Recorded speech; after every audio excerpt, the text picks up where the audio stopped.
Good morning. I'm sitting here in my little Bible corner where I study and well, this morning I've been catching up on my readings. I got a little bit behind, so I didn't sleep good last night. I don't know why. Here the past 2 or 3 days, I have not slept well. But remember me in prayer. I got some things on my mind, some things going on. You know, I think that happens when you have a lifestyle change, and so remember me that some good decisions are made, or that I may listen and make some good decisions. This morning, I'm going to talk about another woman that is not in the Bible very much. And the reason I'm going to talk about her is because she kind of follows along with what is going on with me, and kind of what so many of us as women do. And her name, now I had to look this up on Google how to pronounce it, is Oprah. Orpah. It's O-R-P-A-H. She's not in the Bible very much. She is only mentioned in Ruth chapter 1. And there's a reason for that. First of all, she was Ruth's sister-in-law. She was her sister-in-law. She was Naomi's daughter-in-law. And you know, the story of Naomi was that she and her husband and her sons left Israel because the crops were so bad. And they went to a town called Moab. And there, the two boys, they married Moab women, Ruth and Oprah. Well, Ruth's husband and the boy's daddy, he died. And, well, before the boys married, Ruth and Oprah, they died. I mean, later on, they died after they married, is what I meant to say. So, anyway, the crops weren't good in Moab either. So, Naomi, Ruth, and Oprah decided they would go, I think it might have been Judea. I'm not sure now. I've already forgot. But anyway, they were going to travel. They heard that the crops were better and they could get out there in the wheat field and work and make a little money and have some food. And you know, it was scary for them because they didn't.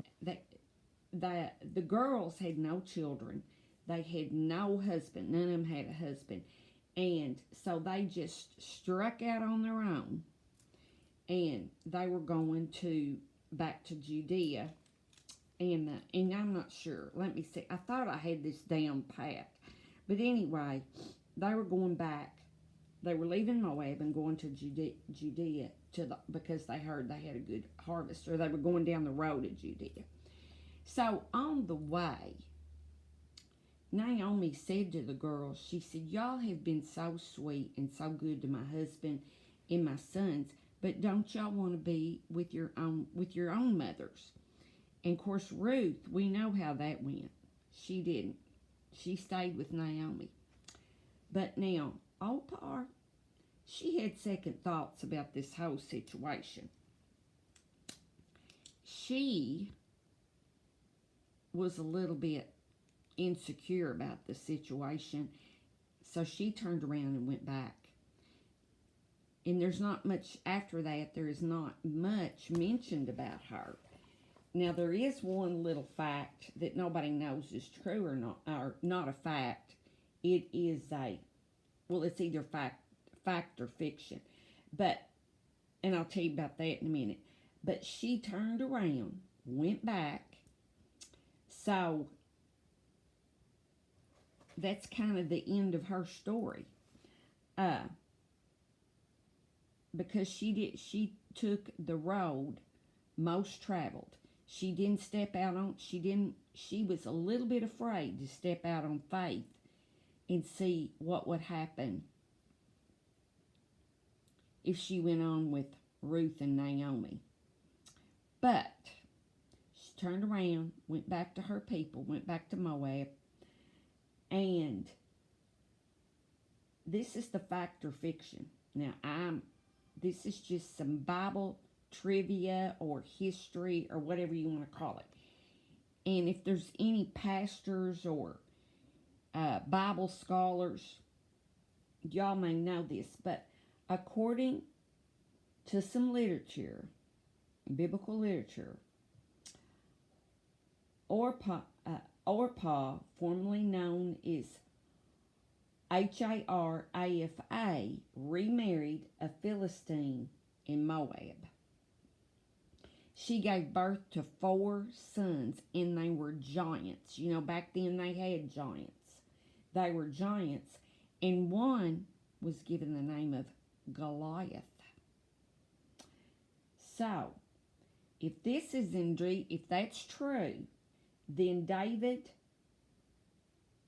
a descendant of Orpah's own sister-in-law, who was Ruth, defeated Orpah's offspring.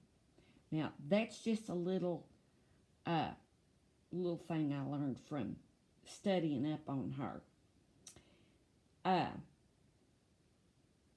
But the life lesson here for women and men and everybody, I guess, is the more attached you are to your comfort zone, and we've all been there, you know, it's easy to stay in this comfort zone.